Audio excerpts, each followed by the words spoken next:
So the analogous mechanism of sperm production in females is called oogenesis. So this is the formation of the egg, and this occurs in the ovary.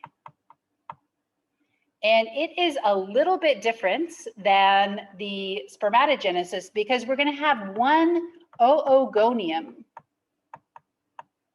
that is then going to undergo meiosis 1 and meiosis 2, not continuously. We'll talk about that in a second. Meiosis 1 and meiosis 2, and this is going to produce one oocyte or one egg.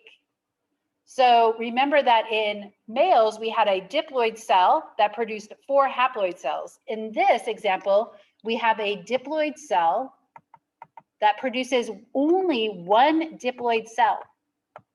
And where did the extra genetic material go? The extra material, genetic material, went into polar bodies. So polar bodies are the extra nuclei. They do not have a function. They just essentially, they hang on to the oocyte, which is why they're called a little polar body. They hang on to the outside of it. So what this does, what this means is that the egg gets all the cytoplasm. So it's big, right? Remember the sperm, they have very little cytoplasm. The egg gets all the cytoplasm because it doesn't have to be fast. And in fact, that cytoplasm is what is going to sustain the embryo as it undergoes early embryonic development. Okay.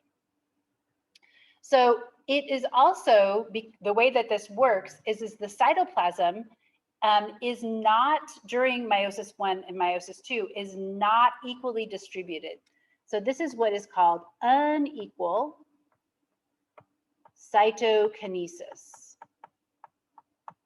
So one nuclei, in this case, gets all the cytoplasm. This is versus equal cytokinesis, which we see in spermatogenesis, right? It's equally distributed. So the polar bodies get very little cytoplasm. And so the one nuclei that gets all the cytoplasm is what is going to become the egg. We also have, weirdly, stages where we have arrested phases. So we have arrested phases. So there's a lot of controversy about this now because they actually think this might not exactly be the way it works, but in general, this is the way it works. We have at birth, we have oocytes. They're called primary oocytes. Oocytes are arrested in prophase 1.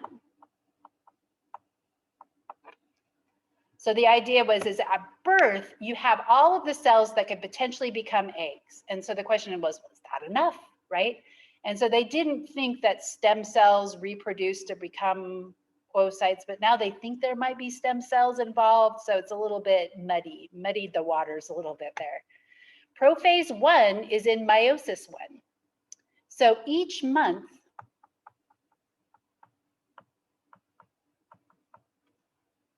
an oocyte starts to develop.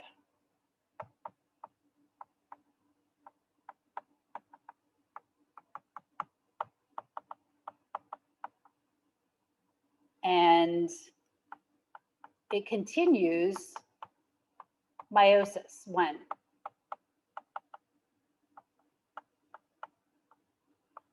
And it actually completes meiosis 1. So at the end, when the egg, the oocyte is ovulated, it is arrested in another phase. So the oocyte, upon ovulation, is arrested in metaphase 2, right? It's arrested in the middle of meiosis 2.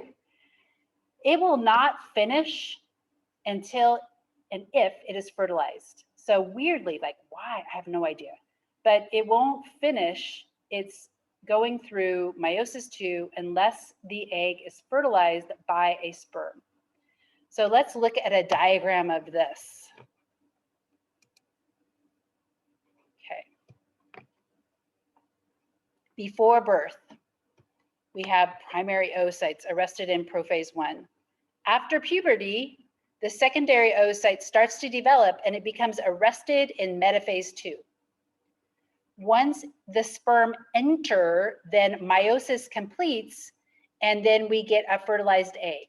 And you'll notice here that they have shown the polar bodies. So every time the cell divides, there's a polar body produced. And so we have that interesting mechanism by which we can get a large gamete being formed by unequal cytokinesis.